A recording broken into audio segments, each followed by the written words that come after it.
vous présente Éric Brunet. Éric est courtier hypothécaire chez Multiprêt. C'est cool, Éric, on est tous en casual Friday. Tu sais qu'un matin, c'est pas pour le style, c'est parce qu'on est tout couetté. Moi, ma fille était malade. 2 heures du matin, je me suis levé pour passer la mop dans la maison parce que la gastro a attaqué la maison. Moi, j'ai fait un semblant que j'entendais rien. Stéphanie est restée, elle a pas bougé. Elle a pas fait, je pensais qu'elle était morte, elle. Fait que j'ai dit, bof, écoute, je réglerai cette histoire-là plus tard. Merci d'être présent. Stéphanie a parlé de toi parce que tu es allé rencontrer son groupe de travail. Elle dit, ce gars-là est vraiment inspirant. L'équipe Tardif a un podcast qui s'appelle Les Machines. Évidemment, au départ, c'était beaucoup ciblé sur la course, parce que Stéphanie est très impliquée là-dedans. Puis moi, par la bande, étant le chum de Stéphanie, t'es impliqué là-dedans. Puis on s'intéressait à ça. Mais véritablement, ce qu'on voulait faire, c'est rencontrer du monde, des gens avec un parcours particulier, inspirant, différent. Plus de monde d'affaires. Plus de monde d'affaires. Puis en même temps, faire connaître un peu l'image de marque de tout le monde à travers ça. T'es courtier hypothécaire chez Multiprêt dans un créneau particulier, mais tu as surtout une histoire particulière qui est un peu un préambule à ta business. Éric, pour les gens qui ne te connaissent pas, parle-nous un petit peu de toi. Tu peux t'approcher du micro, tu vas voir quand tu parles, parce que sinon, ça résonne, même si on fait tous les efforts pour avoir un studio qui ne sonne pas cacane. C'est comme ça. Premièrement, me présenter. Moi, je suis... la première chose que je parle tout le temps, quand je me présente, c'est mon handicap visuel. Moi, je suis né avec un handicap visuel. Je suis semi-aveugle, il n'y a pas aucune lunette, aucune opération, il n'y a rien pour corriger mon handicap visuel. Ça s'appelle le nystagmus congénital. Et puis, je suis né avec cet handicap-là. À cause de mon handicap visuel, je peux même pas conduire de voiture. Fait que tout partout où je vais, faut que je demande à mon adjoint, à mes courtiers au bureau, donne-moi un lift, faut que j'aille faire un podcast. C'est vrai, c'est comme ça. Et puis de la manière que je vois précisément, c'est comme si on prend une paire de jumelles puis on regarde dans le gros bout. Fait que oui, j'ai une vision à 180 degrés, sauf que la manière que je vois, c'est comme si tout est loin. Fait que, mettons la caméra, je le sais qu'elle est à 6 pieds de moi, parce que je suis né avec mon handicap, je connais mes distances, mais les détails, c'est comme si c'était 6 fois plus loin. Ah ouais, hein? Fait que tout est petit, tout est loin. Fait que j'ai bien de la misère à reconnaître les gens. Moi, je vais dans des événements corporatifs. Je développe beaucoup ma business avec les autres courtiers hypothécaires. Quand ils ont des dossiers qui qualifient pas dans les banques traditionnelles, ils vont les envoyer à notre équipe pour qu'on les traite avec des prêteurs alternatifs, des prêteurs privés. Alors, quand on va faire du développement, moi, je suis une personne super sociable. J'aime ça parler au monde, sauf que je reconnais pas le monde. fait que là, j'ai dit à mes gars, j'ai dit, les boys, quand il y a quelqu'un qui arrive, là, faut que vous me disiez c'est qui arrive, comme ça, moi, j'ai de l'air normal. « Hey, salut Stéphanie! Hey, salut! » Puis là, je peux dire salut au monde. Fait que j'ai trouvé des méthodes, malgré mon handicap, d'arriver à mes objectifs.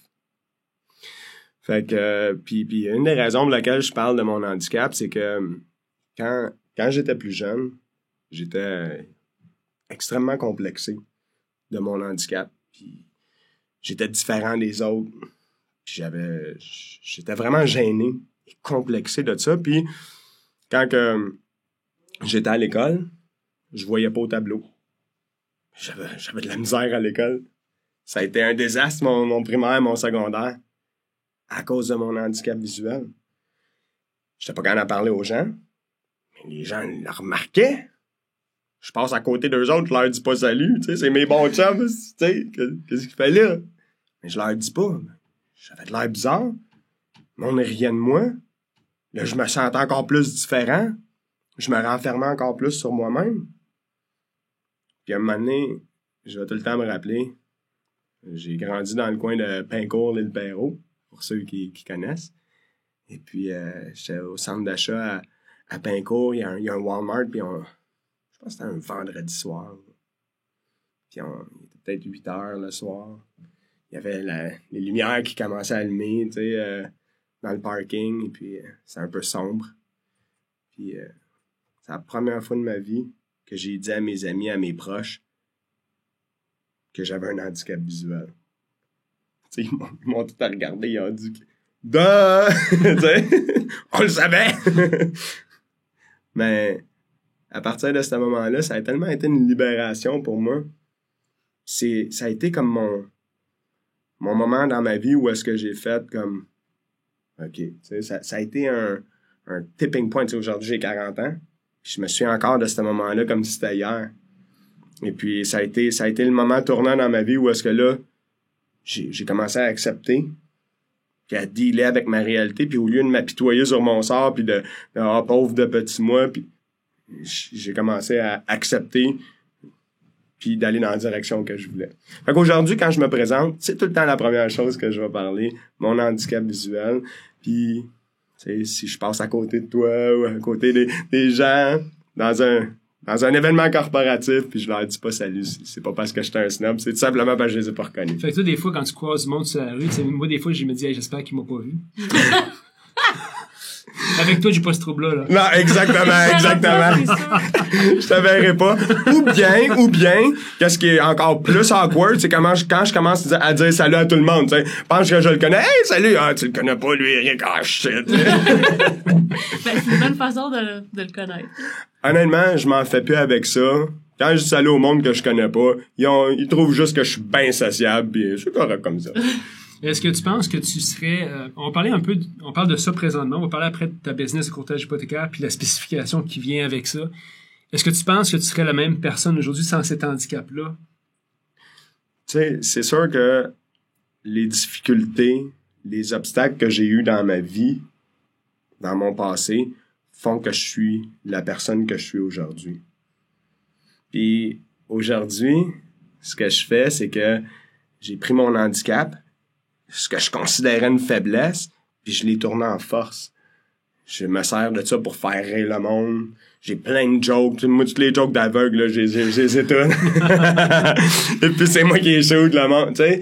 Fait que tout ça, je m'en sers, puis j'espère que ça peut inspirer les gens, justement, qu'eux autres aussi ont des handicaps, qu'eux autres aussi ont des limitations. On a toutes des limitations, hein. Tu sais, moi, c'est un handicap physique, c'est visuel, mais il y en a que c'est des croyances qui les limitent. Il y en a que c'est des situations dans leur vie ou des choses qui leur est arrivées qui se limitent par rapport à ça. Puis je me dis, si ça peut inspirer quelqu'un, que moi, j'ai réussi, malgré mon handicap, malgré mes limitations, à avoir du succès dans ce que je fais. Puis tu sais, du succès, c'est relatif pour tout le monde. Hein. Pour moi, tu sais, j'ai du succès, je suis heureux dans ce que je fais. Puis pour moi, être heureux dans ce que je fais, c'est ça, avoir du succès. Exact. On parle pas nécessairement, souvent les gens, tu sais, vont dire, écoute, du succès, c'est tu as acquis un certain statut financièrement dans ta vie, mais je suis bien d'avis avec toi aussi que le succès, finalement, c'est d'être heureux dans ce que tu fais, puis de s'accomplir là-dedans, puis c'est à peu près ce qui est important. Dis-moi donc, ça me porte à poser la question, parce que, évidemment, en communication, le non-verbal est important. Tu as du feedback automatique de quelqu'un qui te regarde, va te faire une drôle de face, il n'est pas ça de ce que tu lui dis. Tu as une limitation par rapport à ça. Tu vois pas ce que l'autre personne va donner comme feedback visuellement.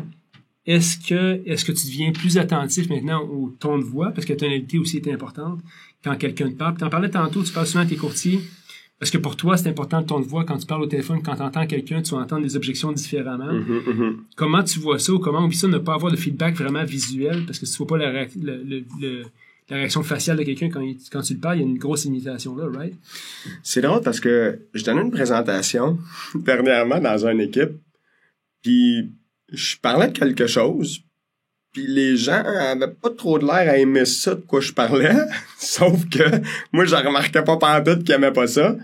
Puis à la fin, finalement, à cause que je me suis pas laissé affecter par leur non-verbal, ben à la fin, finalement, mon message a super bien passé. Ouais. Puis après ma conférence, après ma présentation, mes courtiers dans mon équipe, ils me disaient, ouais, ils ont pas bien aimé ça quand t'as parlé de ça. Puis là, je dis, ah ouais? Ah, ok. Bon, on n'est même pas rendu compte. Ouais. Mais c'est quasiment un avantage, parce que justement, le monde va souvent se laisser freiner, ils vont parler de quelque chose, ils vont avoir une réaction faciale. Ok, ouais, non, peut-être que je vais devoir réajuster mon discours, mais toi, je veux dire, rendu là, ça t'affecte pas. Ça peut être un avantage, ou si ça peut être des fois un inconvénient, mais je te dirais que la majorité du temps, la majorité de mes conversations que je vais avoir avec mes clients dans ma business, c'est majoritairement au téléphone. Puis comme tu as mentionné, le ton de voix, ça, je porte énormément attention à ça. Notre tonalité, c'est en communication, là, moi j'étudie beaucoup la PNL, hein, la programmation neurolinguistique, et puis ils disent que 10% c'est les mots, dans la communication. Puis 90%, c'est le body language. Puis il y a à peu près un 40% que c'est la tonalité. Mm-hmm. Puis au téléphone, la tonalité, c'est tellement important. Puis c'est quelque chose que je porte extrêmement attention. Oui, effectivement. J'ai peut-être plus développé sur ce côté-là. Ouais. Ça m'amène à... Le PNL m'intéresse, je m'y connais très peu, mais tout ce qui est discours, tout ce qui est langage, qu'est-ce que tu as appris à travers ça au niveau, justement, du langage? Qu'est-ce qui est important en affaires pour toi? Qu'est-ce que tu appliques qui était vraiment utile pour toi? Ben, premièrement, moi, j'ai commencé dans ma début vingtaine. Je suis allé faire un séminaire de Anthony Robbins. Et puis, ça fait peut-être 17-18 ans, mon premier séminaire que j'ai fait. Mm-hmm. Puis, dans sa formation, dans ses livres, il parle beaucoup de PNL, de programmation neurolinguistique. Puis, j'ai été vraiment intéressé par ça. Fait que je suis allé à Montréal faire... il y a un cours qui s'appelle l'Institut de programmation neurolinguistique à Montréal. Je pense que c'est ça, je suis pas 100% sûr. J'ai étudié beaucoup en PNL, fait que je suis allé chercher mes cours de maître praticien en PNL, puis aussi comment communiquer en avant d'un groupe en utilisant le PNL. Alors, c'est les mots qu'on utilise vont avoir un impact sur les émotions que les gens vont vivre, que notre interlocuteur va ressentir. Tu sais, admettons, on dit, on a un problème, ben, ça a un poids, un problème, puis ben, par contre, j'ai un défi. Hein. Ça, c'est différent. Ça peut être la même situation. On parle d'une même situation, mais différents mots vont avoir un différent impact. Fait que c'est sûr que dans notre communication avec nos clients. Même avec les enfants. Effectivement, tu sais. Moi, j'ai vécu au Vietnam, pendant 8 ans de temps.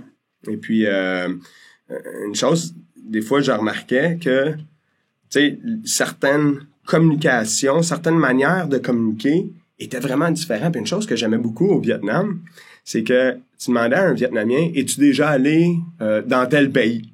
Et puis, dans la langue vietnamienne, le mot non n'existe pas. Okay? Tu peux pas dire, es-tu déjà allé dans tel pays? Il peut pas dire non. Tu peux pas répondre comme ça. La réponse, c'est pas encore. Ah ouais. Fait que c'est intéressant, tu sais. Es-tu déjà allé dans tel pays? Tu peux pas, si je dis non, ils vont me regarder, hein, qu'est-ce que tu veux dire? Non. C'est la réponse, c'est pas encore, si t'es jamais allé. Fait que, tu sais, les mots ont un impact. Les mots, quand on parle à nos clients, ont un impact quand on parle à nos enfants. Ça a un impact. Mm-hmm. C'est important de bien maîtriser ça. Ensuite de ça, j'ai parlé de la tonalité aussi, qui est très importante. Et notre langage non-verbal. Fait que c'est... Tu sais, hier, je parlais à un courtier hypothécaire, puis le courtier a de la misère, perd ses dossiers, tu sais. Puis je dis, tu sais, il y a des courtiers qui en perdent jamais de dossier. Puis elle me dit, ouais, mais c'est parce qu'ils rachètent les taux d'intérêt. Je dis, non, mais tel courtier, elle rachète jamais les taux d'intérêt. Puis elle perd jamais de dossier. Pourquoi? Peut-être que il y a une meilleure manière de communiquer. Mm-hmm. Tu sais, on a notre manière de communiquer, mais peut-être qu'il y a une meilleure manière. Tout à fait.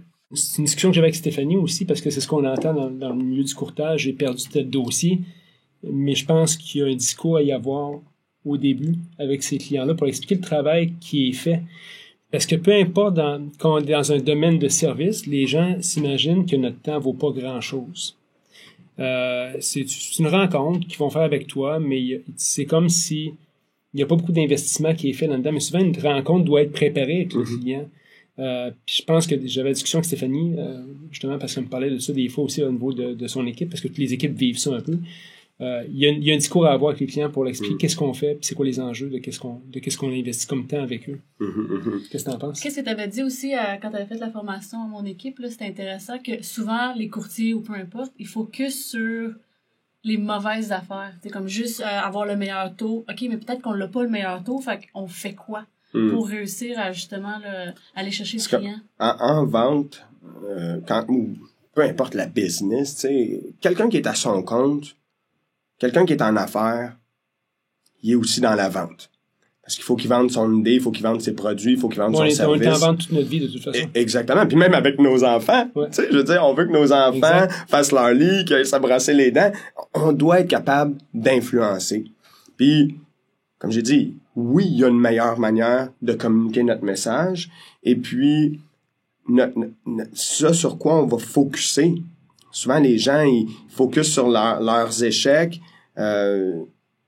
C'est sûr que ça l'aide pas, ça va pas aider à être dans un cercle où est-ce que, c'est du positif. Fait que, de focuser sur nos succès, sur les choses qu'on réussit, et puis d'apprendre à mieux communiquer avec les clients, c'est très important en affaires. Cool. Vous œuvrez dans le même domaine, en fait, du courtage hypothécaire. Stéphanie, plus dans le traditionnel, du courtage, quelqu'un a besoin d'une hypothèque pour une propriété. T'es dans le côté alternatif des choses. Ouais. T'as une grosse présence sur les web aussi, vidéo et tout ça. Parle-nous de ta business un peu, à qui ça s'adresse et comment tu as le maximum de leverage dans ta business par ce que tu fais. Moi, étant donné mon handicap visuel, dans le début des années 2000, quand j'ai commencé comme courtier hypothécaire, je devais trouver une niche qui faisait en sorte que les gens avaient besoin de moi. Parce que dans ce temps-là, on allait, comme courtier hypothécaire, on allait rencontrer les clients à leur maison. Moi, c'était pas possible. J'ai un handicap visuel, je peux pas conduire, je peux pas me déplacer en transport en commun ou en taxi pour aller rencontrer chacun de mes clients. Alors, j'ai développé la niche du prêt alternatif. Alors, le prêt alternatif, dans le début des années 2000, il y avait ce qu'on appelait dans notre jargon des prêteurs B, Exceed, Wells Fargo, Citi Financial, il y en avait à peu près une quinzaine. Puis en 2008, quand que tout a tombé, c'est avec la crise du papier commercial aux États-Unis, les prêteurs B ont tous fermé les portes. Et puis, quand que la fin du terme arrivait, ils renouvelaient pas les prêts hypothécaires, ils avaient fermé les portes. Alors, si les gens n'avaient pas rétabli leur situation financière, rétabli leur crédit, ils se faisaient rappeler le prêt, puis il n'y avait pas de solution. Fait qu'il y a beaucoup de prêteurs privés qui sont arrivés sur le marché.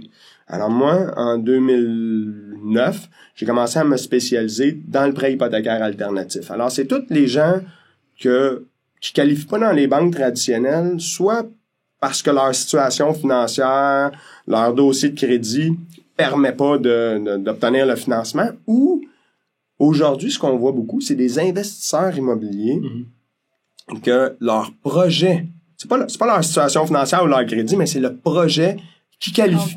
Exactement. Alors, il y a beaucoup de gens qui font des flips immobiliers. Les banques, ils veulent pas financer les flips immobiliers. Fait qu'on a besoin des prêteurs hypothécaires privés, puis c'est là-dedans que notre équipe se spécialise. Ce qui est financement alternatif, prêteurs hypothécaires privés. Puis, oui, les taux d'intérêt sont plus élevés que les banques traditionnelles, mais la question toujours qu'on se pose quand on fait une transaction avec les prêteurs hypothécaires privés ou des prêteurs alternatifs, la question toujours c'est, est-ce que ça va coûter plus cher de faire la transaction ou ça va coûter plus cher de pas faire la transaction? Quelqu'un qui va acheter une propriété, un investisseur, on va dire, qui va faire un flip, puis qu'il sait très bien qu'il va faire 100 000 de profit. Même ça coûte un 10-15 000 avec un prêteur privé, ça y aurait coûté 2-3 000 avec une banque. C'est sûr, il aurait aimé ça aller avec la banque, mais elle veut pas. Ben, ça coûte 10-15 000 avec un prêteur hypothécaire privé, puis que ça lui permet de faire 100 000, mais est-ce que ça coûte plus cher de le faire ou de pas le faire? Mais c'est sûr que la transaction vaut la peine d'être faite. Moi, j'ai un client l'an passé. Il me dit, Éric, j'ai fait 2 millions en transactions avec des prêteurs hypothécaires privés au cours de la dernière année. 2 millions en financement. Ça m'a coûté plus de 280 000 $ en frais de dossier et en intérêt. Mais ça m'a permis de faire un profit de 1 demi-million. Okay. Est-ce qu'on est prêt à payer 280 000 pour faire 1 demi-million? C'est sûr que la réponse est oui. Oui, et puis de toute façon, les gens veulent de plus en plus simplifier les transactions parce que c'est un peu l'obstacle à des transactions présentement, c'est rendu complexe. Pour certains types de transactions, ils vont préférer y aller en privé en première étape, refinancer ou juste revendre le projet quand il est terminé. C'est vrai, parce que j'ai déjà fait appel, j'ai un prêteur privé, moi, qui me prête pour certains projets que je fais. Et c'est super, parce que tu perds pas tes liquidités, puis tu peux avancer dans des projets rapidement. Tu perds pas de temps. Il y a aussi une préoccupation des gens qui s'imaginent que les prêteurs privés, c'est quasiment du Sherlocking, puis ils sont là juste pour reprendre des bâtisses, des choses comme ça. Qu'est-ce que tu en penses? C'est vrai que le prêt hypothécaire privé est pas réglementé au Québec. Alors, j'ai donné une conférence le 7 octobre dernier au colloque sur la fraude. Il y avait 300 personnes dans la salle. Il y avait majoritairement des avocats, des notaires. Il y avait l'AMF, l'OASIC, l'OACIQ. Il y avait le Revenu Québec, il y avait la SPVM, il y avait tout le monde. T'es-tu mis un sac sur la tête? J'étais nerveux. Je fais attention à ce que je dis, là, tu sais. Et puis, je donnais des cas de fraude de prêteurs hypothécaires privés. Oui, le marché n'est pas réglementé, mais nous, dans notre équipe, pour décider, pour faire affaire avec un prêteur hypothécaire privé, faut qu'on le fasse accréditer chez Multiprêt. Ça veut dire qu'on a vérifié plusieurs points, entre autres, la provenance des fonds. Oh, intéressant, ça. C'est qui est derrière ça? C'est quoi les intentions? La réputation de ces prêteurs-là. Moi, j'ai des prêteurs, ça fait 13, 14, 15 ans que je fais affaire avec eux autres. Je sais que c'est des gens bien intentionnés. Je sais que c'est des gens qui sont là pour les bonnes raisons. Fait que, oui, il y a des prêteurs privés que malheureusement, ils sont pas là pour les bonnes raisons, mais la manière de se protéger, c'est justement en faisant affaire avec des courtiers hypothécaires de bannières connues, c'est comme Multiprêt ou d'autres. Multiprêt? Éric Brunet? Ouais, c'est ça.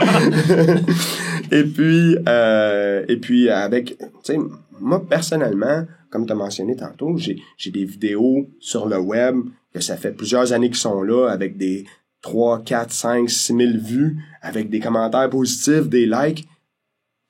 Tu sais, je veux pas faire une transaction. Moi, mon objectif, c'est d'en faire une centaine par année. Je veux pas en faire une. Je veux pas la faire, cette transaction-là. Je veux en faire une centaine par année. Et puis, le mindset, la manière de penser, la manière de gérer chaque transaction, quand notre objectif est de faire une transaction ou d'en faire une centaine, c'est différent. Je veux pas me retrouver avec des mauvais commentaires. Je veux pas ruiner ma réputation. Je suis tellement présent en ligne sur les réseaux sociaux, sur Facebook, Instagram. J'ai ma chaîne YouTube avec 3 à 4 000 vues par mois sur mes vidéos, juste de prêt privé, là. Fait que pour moi, c'est important de garder une bonne image. Alors, la manière de se protéger, quand on fait un prêt hypothécaire privé, c'est justement en passant par des courtiers hypothécaires qui sont spécialisés dans le domaine puis qui sont publics comme que je fais. Tu sais, moi, je veux pas avoir de mauvais commentaires. Est-ce que, considérant la niche dans laquelle tu es, est-ce que c'est plus facile ou plus difficile d'avoir des clients satisfaits? Parce que c'est une solution alternative. C'est comme j'ai mentionné tantôt, quand on analyse une transaction avec un client, c'est tout le temps, est-ce que ça va coûter plus cher de faire ou de pas faire la transaction? Fait que le client, au niveau logique, ça fait tout le temps du sens de faire la transaction. Tu sais, je te donne un autre exemple. Tantôt, je te parlais d'un investisseur. Je te donne un autre exemple d'un client qui a une maison qui vaut 500 000. Il a besoin de 200 000 d'hypothèque parce que il y a eu des troubles financiers. On va dire qu'il a perdu sa job ou il s'est blessé, puis là, l'assurance, ça paye pas.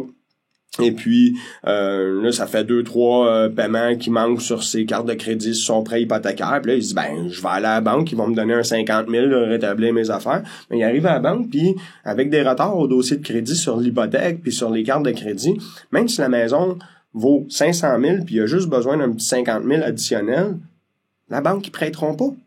Fait que d'aller vers un prêteur privé et dire, on va payer un taux d'intérêt plus cher, ça vaut la peine parce que sinon, il risque de perdre son 300, sa propriété qui vaut 500 000 avec un 200 000 d'hypothèque. Il y a un 300 000 d'équité. Il veut pas perdre 300 000. Fait que ça vaut plus la peine. Ça va coûter moins cher de prendre un prêt privé, payer un gros taux d'intérêt sur cette partie d'emprunter-là que de perdre 300 000 d'équité.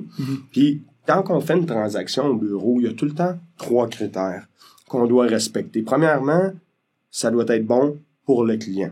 Okay? La transaction doit être bonne pour le client qui nous appelle. Deuxièmement, ça doit être bon pour notre investisseur, notre prêteur privé, parce que, comprenez bien, les prêteurs privés, c'est du vrai monde avec des vraies économies. Okay? Fait que, tu sais, mon père a été longtemps prêteur privé, puis je l'ai déjà vu stresser dans des dossiers. Fait que, tu sais, les prêteurs privés, quand ils veulent que ce soit une bonne transaction pour eux autres. Et puis, troisièmement, ça doit être bon pour l'image de notre industrie. Tu sais, moi, ça fait 15 ans que je suis courtier hypothécaire, que je suis dans ce domaine-là. J'ai le goût de continuer à être dans ce domaine-là. Fait que je veux pas qu'un client m'appelle dans 6 mois, dans un an, puis qu'il est pas satisfait ou qu'il est pas content.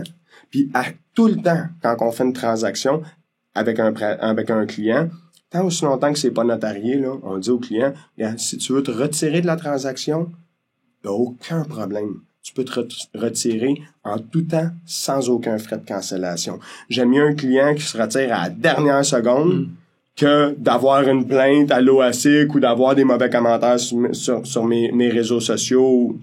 Tu comprends? Ça leur donne une certaine confiance aussi. Là. Je veux que le client soit 100% all-in, à l'aise. 98%, on y va pas de l'avant. C'est correct comme ça, je serai jamais fâché contre un client. Comme je t'ai dit tantôt, mon but c'est pas de faire une transaction, c'est d'en faire une centaine par année. C'est ça l'objectif. Comment ça cohabite la relation entre prêteur, Stéphanie fait des dossiers plus traditionnels et plus du prêteur B comme toi?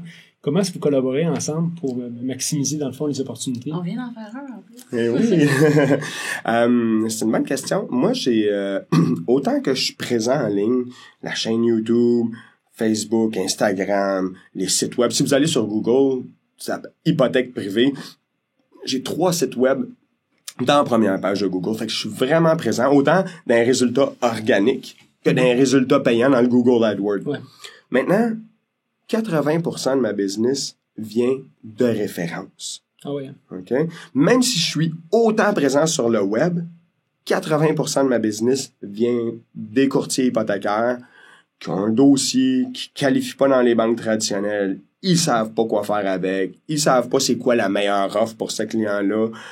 Ils nous l'envoient à notre équipe. Nous autres, on traite la demande. Et puis, le courtier est rétribué. Puis, tout le monde est content. Le client a la meilleure offre sur le marché. Parce que, comme je t'ai dit, j'ai 3 sites web dans la première page de Google. Fait que les prêteurs privés au Québec, ils m'ont tout appelé. Okay. Ils m'ont tout fait leur offre de service. Ah oui, hein? Alors, moi, j'ai pris les meilleurs prêteurs. Je les ai fait accréditer par Multiprêt. Et puis, aujourd'hui... Est-ce qu'il y en a qui passent pas? Ah, certainement. Genre, des noms puis des numéros de prêteurs privés, là, des noms puis des numéros de téléphone de prêteurs privés dans ma base de données, parce que j'y garde toutes, là. J'en ai au-dessus de 75. Il y en a énormément de gens qui veulent s'improviser prêteurs privés. Sauf que le problème, c'est que la majorité de ces gens-là savent juste pas comment ça fonctionne. Ils savent pas. Ce qui est important quand on fait un prêt privé, c'est pas de faire le prêt, c'est la porte de sortie. C'est comme... Comment ça va aider ce client-là de faire un prêt privé? Est-ce qu'il va pouvoir retourner dans les banques traditionnelles à la fin du terme? Puis un prêteur privé qui prête son argent, lui, il regarde, il dit, OK, la maison vaut 500 000, on prête 200 000, mon capital n'est pas à risque, mon argent est bien investi. Oui, mais oui, c'est sûr qu'on veut que le capital soit bien investi et que l'argent soit pas à risque, mais est-ce que c'est bon pour le client? Puis est-ce que le client va pouvoir retourner vers les banques traditionnelles? Fait qu'un prêteur privé, son travail, c'est de prêter son argent. Le courtier hypothécaire, ma job à moi, c'est de m'assurer que le client va pouvoir retourner dans les banques traditionnelles à la fin du terme. Mais c'est pour ça que vous avez aussi un programme là, de rétablissement de crédit. Tout à fait. On a un programme de rétablissement de crédit. C'est la prochaine question, en fait. OK. Parce que le rétablissement de crédit, il y a des compagnies qui font juste ça. Ça me semble être des solutions assez onéreuses aussi, mais c'est quoi ton optique par rapport à ça? Est-ce qu'il y a un chemin particulier à prendre qui est plus intéressant pour les gens? Ou... OK. Admettons que je te pose la question... Est-ce que tu penses que c'est important de rétablir ton crédit, qu'un client rétablisse son crédit après avoir eu des difficultés de crédit? Vous allez me dire, ben oui, c'est sûr, c'est important, il faut qu'il rétablisse son crédit. Maintenant, si on pousse la question un petit peu plus loin, si on va un petit peu plus loin dans notre réflexion, OK. Maintenant, c'est quoi précisément que les banques vont vouloir voir sur le dossier de crédit pour considérer que le crédit est rétabli. Ça, les gens connaissent pas la solution. Fait que oui, ils savent qu'il faut ils connaissent pas la réponse. Fait que oui, ils savent que faut rétablir le crédit, mais c'est quoi précisément? Est-ce qu'il faut une carte de crédit à 300$ avec une limite de $300 pendant 2 mois de temps? Est-ce que ça, les banques vont regarder ça et vont dire « Wow, t'as bien rétabli ton crédit? » Probablement que non. Est-ce qu'ils veulent voir 6 cartes de crédit avec 50 000 toutes loadées partout?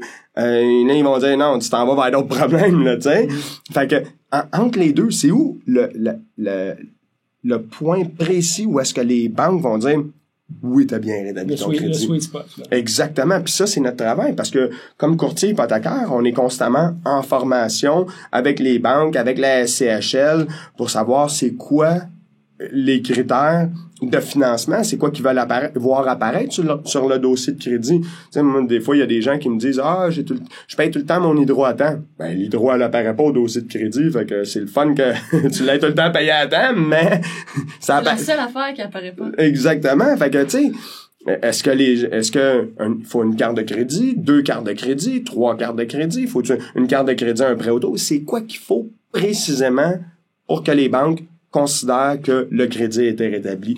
Puis, à chaque fois qu'on fait un prêt privé, on va mettre le client dans notre programme de rétablissement de crédit qui est en 8 étapes. Donc, on va être 8 fois en communication avec le client pendant la durée du terme avec le prêteur privé. Puis, la 8e étape, c'est que on retourne le client vers les banques traditionnelles. Fait que quand on fait un prêt privé, ça, c'est juste la patch sur le bobo du moment. La vraie solution, à moyen terme, c'est d'aider les gens à rétablir leur crédit, leur situation financière pour retourner dans les banques traditionnelles. Ah, intéressant. C'est quoi votre opinion par rapport... On voit souvent les nouvelles, puis on dit la situation financière des Québécois au niveau du crédit est en mauvaise position pour la plupart des gens. C'est ce que vous constatez sur le terrain présentement? Oui, tout à fait. Puis ça va peut-être paraître drôle qu'est-ce que je vais dire, mais je souhaite pas à personne d'avoir recours à mes services. Tu sais, nous autres, on est là pour aider les gens au moment où ils sont dans leur vie. Tu sais, c'est comme un psychologue, tu sais. Ça vient avec l'histoire aussi, là, souvent. C'est comme un psychologue, tu sais, il souhaite pas que personne soit déprimé, là, tu sais. Ouais. Mais, tu sais, il accueille les gens où est-ce qu'ils sont dans leur vie, puis nous, c'est ça qu'on fait. On aide les gens où est-ce qu'ils sont dans leur vie, au moment où est-ce qu'ils sont présentement. Fait que, oui, effectivement, l'économie, les gens qui se surendettent, c'est... un fléau. Ouais. Mais je pense qu'il y a aussi une mauvaise éducation là, par rapport à ça. Tu sors de l'école, ils te donnent déjà une carte de crédit avec... À l'école, pourquoi qu'on n'apprend pas le crédit? Tu sais, souvent, les gens, ils pensent que...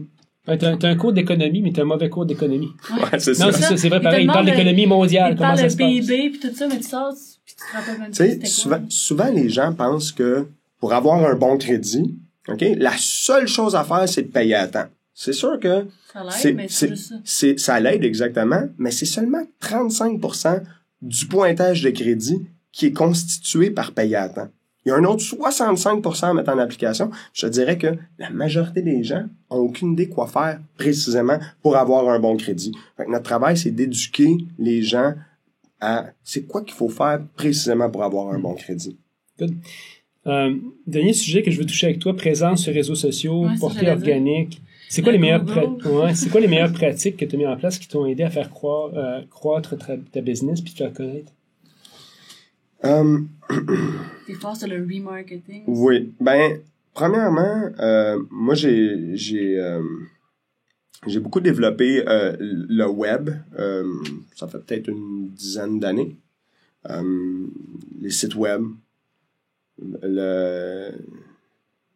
les réseaux sociaux. Ce qui m'aide beaucoup, c'est YouTube, ma chaîne YouTube.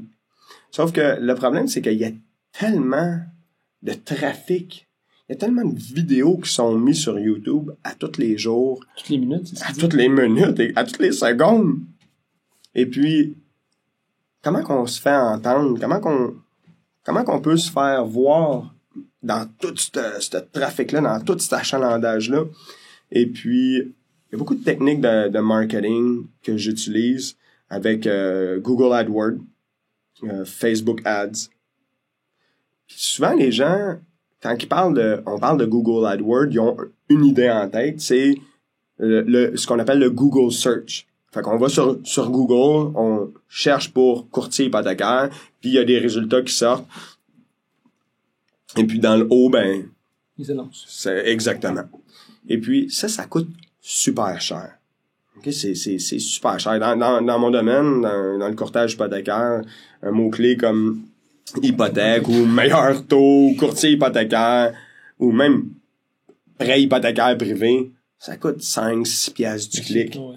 Tu sais, c'est une personne, il rentre sur notre site, il ressort tout de suite, puis ça a coûté 5$, tu sais. Si t'en as 50 qui font ça par jour, ça commence à coûter cher. Puis, j'avais entendu, j'avais lu un livre sur le marketing qui disait que dans les années 90, pour qu'une publicité soit, tu sais, qu'on se rappelle d'une publicité, il fallait qu'on l'ait vue 3 fois. Puis, on se souvenait de la publicité. Aujourd'hui, en 2019, pour qu'une publicité nous marque, qu'on s'en rappelle, faut qu'elle soit vue 16 fois. Ouais. Fait que, comment qu'on fait pour être vu aussi souvent que ça? Puis, sans écœurer le monde. Et... ouais. C'est ça. Puis, la manière qu'est-ce que j'utilise beaucoup, c'est avec ce qu'on appelle le remarketing, comme Stéphanie a mentionné. Le remarketing, qu'est-ce que c'est? C'est les gens qui vont venir sur notre site web. Ben, on met un pixel dans notre header, dans notre site web, en fin de compte, qu'ils vont nous revoir dans leur feed sur Instagram ou sur Facebook.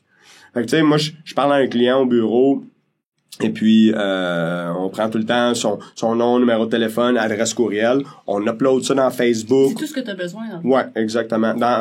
Soit qu'ils viennent sur mon site web, puis là, ils vont être relancés avec nos publicités, et puis, ou bien, ils nous appellent directement au bureau, on prend ces 3 informations-là, puis on upload ça dans Facebook ou dans Google Ads, et puis, ils vont être relancés. Fait que, puis ça, c'est la technique qui coûte pas cher présentement.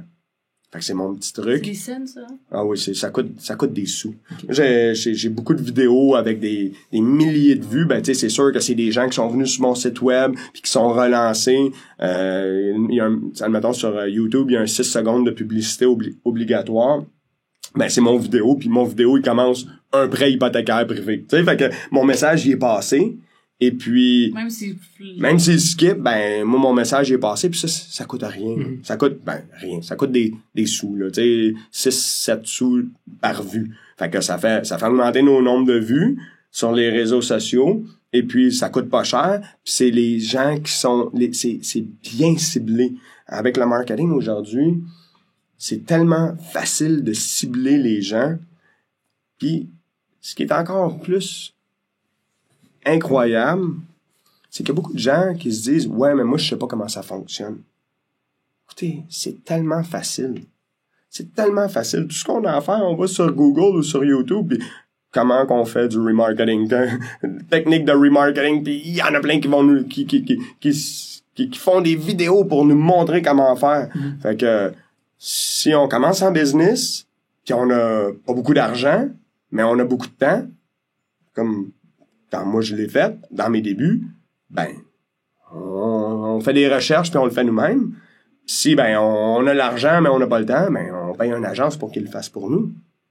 Mais, de juste être dans Google Search, ben, ça coûte 5$ du clic. Le gars, il est venu sur notre site web, il ressort, puis il est pas relancé. C'est un 5$ mal investi, selon moi. Exact. Puis combien pour le fun? Ben, si tu veux le dire, là, combien que tu investis en tout ça là, par mois, à peu près? Moi, j'ai une équipe, on est 4 au bureau, à temps plein, à prendre les leads. Des fois, on reçoit 10, 15, des fois 20 appels par jour. Des nouveaux leads. Malheureusement, ou heureusement, ça se fait pas tout. Mais pour faire rentrer tout ce business-là, moi, je mets 1000$ de Google AdWords par mois. C'est rien, 1000$, là. C'est quand on a une équipe, là, moi, j'ai des gens, là, que je connais, qui mettent des 5-10 000 par mois, là, pour faire sonner le téléphone comme moi, je le fais sonner. Et puis, quand les gens, je suis vu, mes publicités, OK, avec 1000$ par mois, sont vues plus de 100 000 fois par mois. 100 000. Et c'est pas 100 000 personnes différentes, heureusement, parce que sinon, l'économie, elle irait vraiment pas bien, mais c'est les mêmes personnes qui sont relancées plusieurs fois pendant 28 jours. Aussitôt qu'ils m'appellent, aussitôt qu'ils viennent sur mon site web, ils vont être relancés. Intéressant. Ouais. Cool. C'est beaucoup d'affaires très intéressantes, Éric. Je pense qu'on pourrait en parler encore longtemps, mais je pense qu'on a touché à l'essentiel de ce qu'on voulait discuter avec toi. Les gens qui veulent te voir ce que tu peuvent aller sur les réseaux sociaux, sur ta chaîne YouTube. Oui, c'est Éric Prêt hypothécaire privé Éric Brunet sur YouTube. J'ai mon site web financementhypothécaireprivé.com. Hypothèque privée sur Facebook. On peut tout mettre les les liens, j'imagine, dans la description. Tout à fait. Fait que si les gens ont des questions, s'ils veulent avoir plus d'informations, ça me fait toujours plaisir de parler au monde. Et puis, la consultation est gratuite. Puis, notre approche, c'est tout le temps dans le but d'aider les gens. Mm-hmm. Fait que, tu sais, si les gens appellent, ils ont besoin d'un prêt hypothécaire privé, mais que c'est pas la bonne solution, on va leur dire tout de suite. Puis au-delà de ça, ceux qui ont été inspirés par ton parcours, qui est quand même atypique puis inspirant, ben n'hésitez pas à mettre des commentaires par rapport à ça, puis ils peuvent t'envoyer un petit message pour te dire comment tu les as marqués. Ben ça va être, ça serait vraiment apprécié. Tu sais, aujourd'hui, je suis là, je sais où ce que je suis dans ma vie, puis une des distinctions, une des distinctions que j'ai eues dans ma vie, c'est que pour réussir en business, la seule manière de vraiment réussir en business, c'est d'amener plus de valeur que quiconque sur le marché. Et puis, moi, une des choses qui me drive, okay, c'est de redonner. J'ai été privilégié, j'ai eu des difficultés dans ma vie, j'ai eu des gens qui ont été là pour moi, j'ai appris beaucoup, j'ai beaucoup grandi. Puis aujourd'hui, il y a quelque chose qui me fait vraiment triper, c'est de redonner. Fait que ça vous a inspiré, notre podcast. Laissez-moi savoir, ça va me faire vraiment plaisir, puis d'entendre vos histoires aussi, ça va me faire énormément plaisir. Puis si vous me voyez dans la rue puis je vous dis pas salut, c'est pas parce que je suis un snob. Merci beaucoup d'avoir accepté. Ouais, merci Stéphanie d'avoir repêché Eric pour l'amener à notre podcast, c'est super apprécié. Puis on garde contact, puis merci.